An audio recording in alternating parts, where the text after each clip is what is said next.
I'm Ines. Thank you for being here. I looked a little weird doing that. I'm so awkward at introductions. I've literally tried a few different introductions right now, but I just can't. I'm still too new for that. So pardon me. But thank you for being here. Here is where we have open and safe discussions about our emotions. I am someone who is very emotional, and I have decided to use that to my advantage as a superpower instead of using it as a weakness and just always being in my feels. I'm very aware of my emotions and I'm very good at talking to them, and I think that's because I have so many. So anyways, I am here to provide a safe space and environment and provide some scientifically backed knowledge about how to deal with your emotional health. My biggest thing, I am very spiritual, but my biggest thing for spirituality is emotional intelligence is really the best and only way to get us to spiritual ascension. So if you are here for the spiritual stuff, hi, welcome. And yes, if you're not, all good. We're just here to chat and to feel the feels.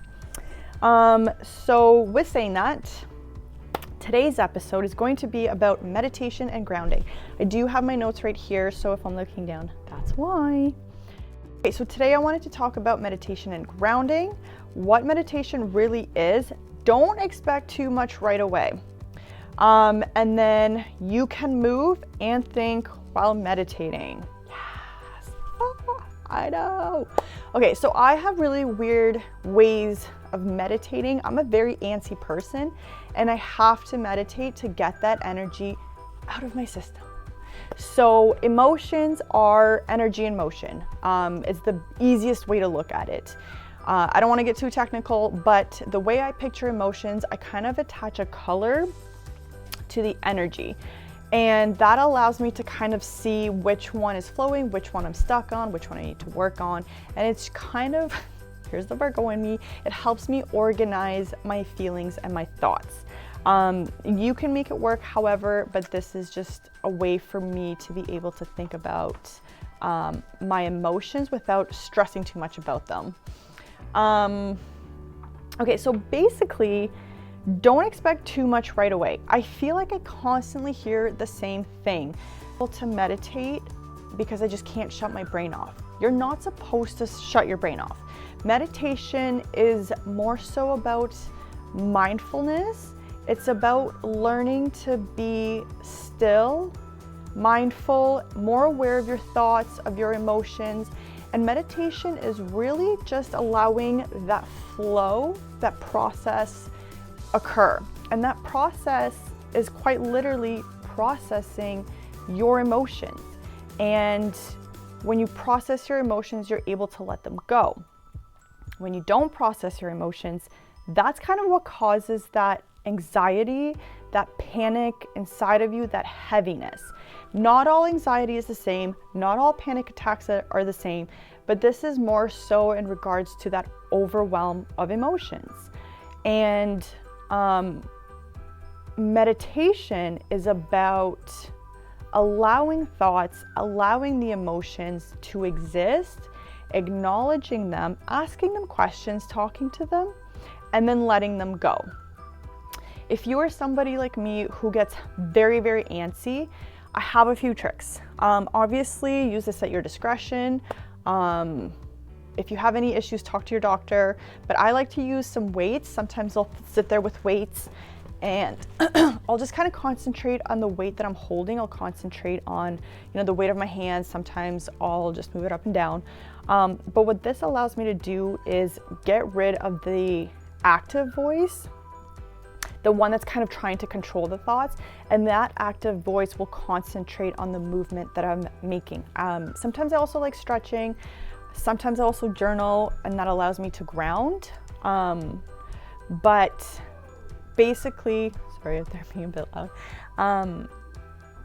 In regards to sitting there and thinking, if you have a very loud active voice, feel free to do something that distracts that voice. It could be movement, it could be going for a walk, it could be going for a jog, it could be doing squats, it could be, I do like stretches, so it could be that. You can also get into, I'm sorry that the camera's shaking.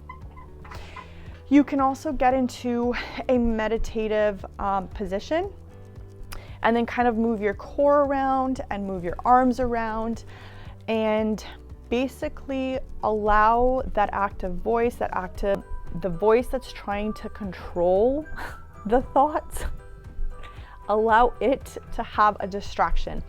And while you're doing that, allow yourself to hear your thoughts. Don't ignore them. Don't pretend like they're not there. Just acknowledge them.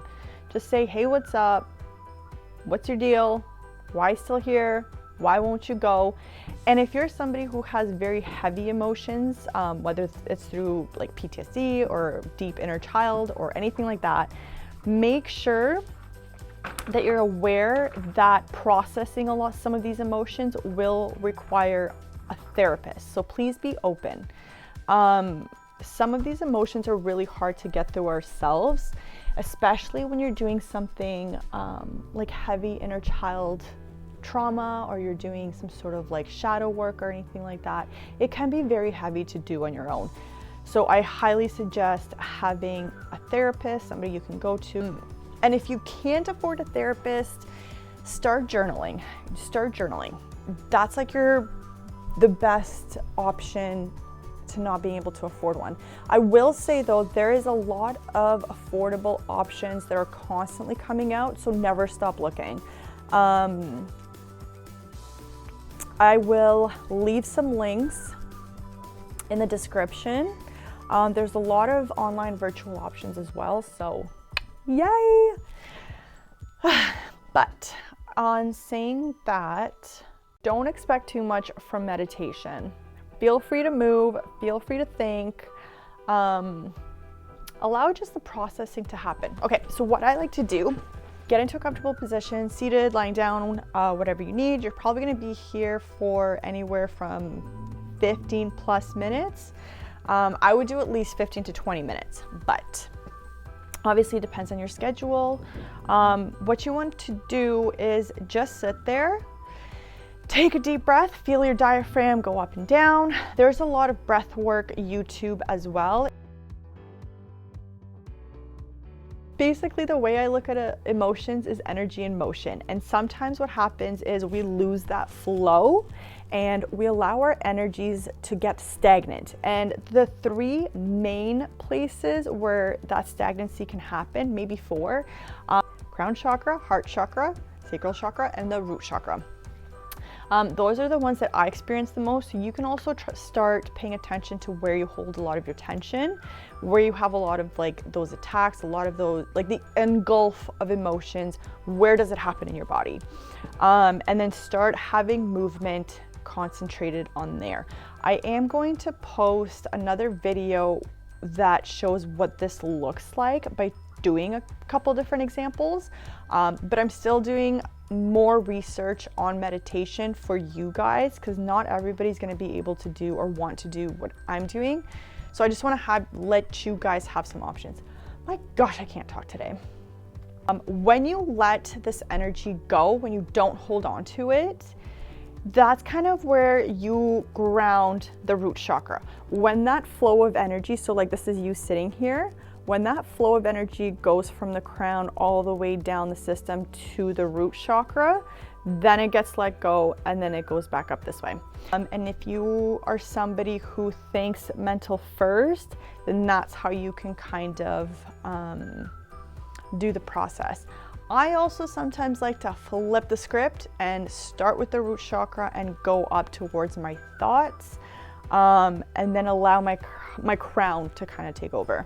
This is usually if I'm reprogramming my thoughts and my mindset, if I'm doing some sort of affirmations, that's when I'll do that. But for the most part, I do feel first, and when I hold on to too much emotion, then it starts eating away at my mindset, and it starts destroying my mindset.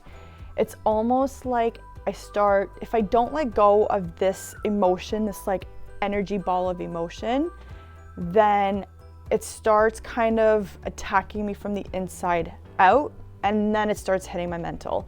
I don't think anybody else works like that, but I do. I think most people, or so they say, people don't know enough about emotions. I'm just gonna put that out right now. I'm sorry, but like science just needs to catch up with emotions because we need answers.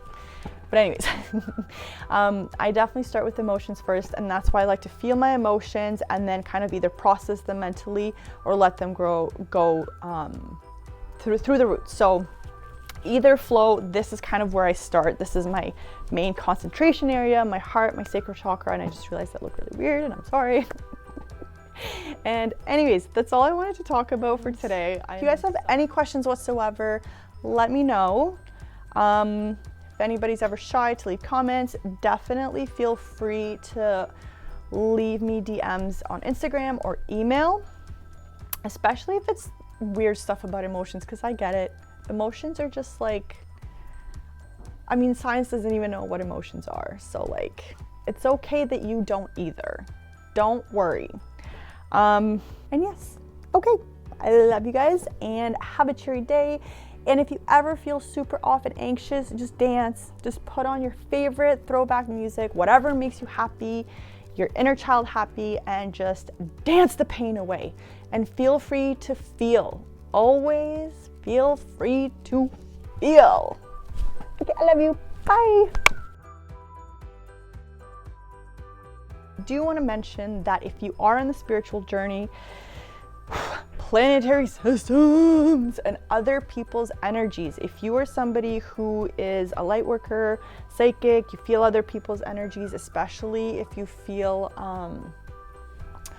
on like a larger scale of people's energies, not just the collective, and not just the close people around you, but like broader sense, lots of stuff is going to be happening, and you're probably already feeling that tension and that anxiety going. So my biggest suggestion for you is get into a good routine of meditation and grounding. And even if your brain's like off the charts, just like overthinking doing things, that's okay, okay?